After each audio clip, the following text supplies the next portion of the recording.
Judges 19. I read from the Institute for Scripture Research, the ISR, because it takes a direct translation from Hebrew to English, Greek to English, and Aramaic to English. The letter J is about 600 years old, while Yehoshua died on a stake for the sins of all of humanity more than 2,000 years ago. And his father, Yahweh, is a very jealous El. He's so jealous, he doesn't even want the names of idols or mighty ones to come to our lips. Excuse me. He is the Elohim of the heavens and the earth. The Elohim of the heavens and the earth, the first and the last and the only. Did I mention he was a very jealous El? Yehoshua in English is Joshua, and another word for judges is rulers. Judges 19. And it came to be in those days when there was no sovereign in Israel, that there was a certain Levite sojourning on the further side of the mountains of Ephraim, and he took for himself a concubine from Bethlehem in Yehudah, and this concubine committed whoring against him, and went away from him to her father's house at Bethlehem in Yehudah, and was there 4 new moons of days. And her husband arose and went after her to speak to her heart, and bring her back, having his servant and a couple of donkeys with him. And she brought him into her father's house. And the father of the young woman saw him, and he was glad to meet him. And his father-in-law, a young woman's father, took hold of him, and he dwelt with him 3 days, and they ate and drank and spent the nights there. And it came to be on the 4th day that they arose early in the morning, and he prepared to leave. But the young woman's father said to his son-in-law, refresh your heart with a piece of bread, and afterward go on your way. So they sat down, and the 2 of them ate and drank together. And the young woman's father said to the man, please agree to stay all night, and let your heart be glad. And when the man arose to go, his father-in-law urged him, so he spent the night there again. And he arose early in the morning on the 5th day to go, but the young man's father said, please refresh your heart. So they delayed until afternoon, and both of them ate. And the man arose to go, he and his concubine and his servant. But the father-in-law, the young woman's father, said to him, see, the day is now drawing toward evening. Please spend the night. See, the day is coming to an end. Stay here and let your heart be glad. And you shall rise early tomorrow for your journey, and you shall go to your tent. But the man would not stay that night. And he arose and left, and came to a place opposite Yebus, Y-E-B with a line underneath of it, U-S. That is Jerusalem. And with him were the 2 saddled donkeys, and his concubine with him. They were near Yebus, and the day was far spent. And the servant said to his master, come, please, and let us turn aside into the city of the Jebusites, and spend the night in it. And his master said to him, let us not turn aside here into a city of foreigners, who are not of the children of Israel, but we shall pass over to Gibeah, G-I-B with a line underneath of it, apostrophe A-H.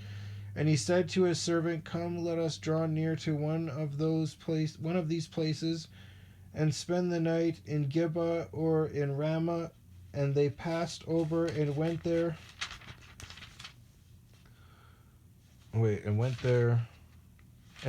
way.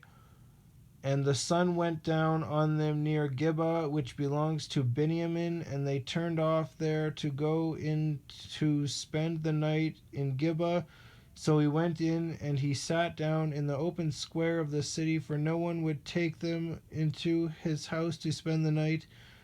But see, an old man came in from his work in the field at evening, who also was from the mountains of Ephraim, and he was sojourning in Gibeah, whereas the men of the place were Benjamites. And when he lifted up his eyes, he saw the traveler in the open square of the city. And the old man said, where are you going, and where do you come from? And he said to him, we are passing over from Bethlehem in Yehudah to the other side of the mountains of Ephraim. I am from there, and I went to Bethlehem in Yehuda, and I am going to the house of Yah, but there is no one taking me into his house. Yet there is both straw and fodder for our donkeys, and bread and wine for myself, and for my female servant, and for the young man who is with your servant. There is no lack of any matter. And the old man said, Peace be with you. However, let all your needs be on me. Only do not spend the night in the open square. And he brought him into his house and gave fodder to the donkeys. And they washed their feet and ate and drank. They were making their hearts glad. And see, men of the city, sons of Belial, Belial, Beliya', surrounded the house, beating on the door, and they spoke to the master of the house, the old man, saying, Bring out the man who came to your house so that we know him. They want to rape him. But the man, I don't understand. The man came to the house, and so a bunch of dudes stood outside and were like, We want to rape this guy. Let us have our way with him. But the man, the master of the house, went out to them and said to them, No, my brothers, I beg you, do no evil. Since this man has come into my house, do not do this folly. Look, here is my maiden daughter and the man's concubine. Let them bring them out now and humble them, and do with them what is good in your eyes, so rape them. But do not do such a foolish matter to this man. Okay, so he, instead of just saying no, you should go away and going back into his house, he immediately offered up his daughter and the other guy's wife.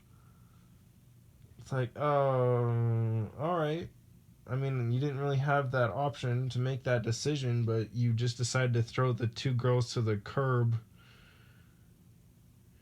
Okay. But the men would not listen to him, so the man took hold of his concubine and brought her out to them, and they threw her and rolled themselves on her all night until morning, and let her go when the day began to break. So they raped her all the way through the night. And as morning appeared, the woman came back and fell down at the door of the man's house where her master was till it was light. And her master rose up in the morning and opened the doors of the house and went out to go his way, and saw his concubine fallen at the door of the house with her hands on the threshold. And he said to her, Rise up and let us go. But there was no answer. Then he took her on the donkey, and the man rose and went to his place and came into his house and took a knife. Then took hold of his concubine and cut her up limb by limb into 12 pieces, and sent her throughout all the borders of Israel. And it came to be that all who saw it said, There has never been, and there has not been seen like this, the like of this, from the day that the children of Israel came up from the land of Mitzrayim until this day. Set your heart on it, take counsel, and speak up. I think, so they raped his wife, who, by the way, if she wasn't a whore and then ran away, she wouldn't be dead right now, because he wouldn't have had to chase her, and they would have stayed in wherever they were at, and this never would have happened. But she's a whore, and to be honest, I would have just left her there. Like, well, she was a whore. I took her in she was a paid whore. Took her in as my wife. She continued to whore. And then she ran away. And then I had to find her. And then we went to that place because it was along the way.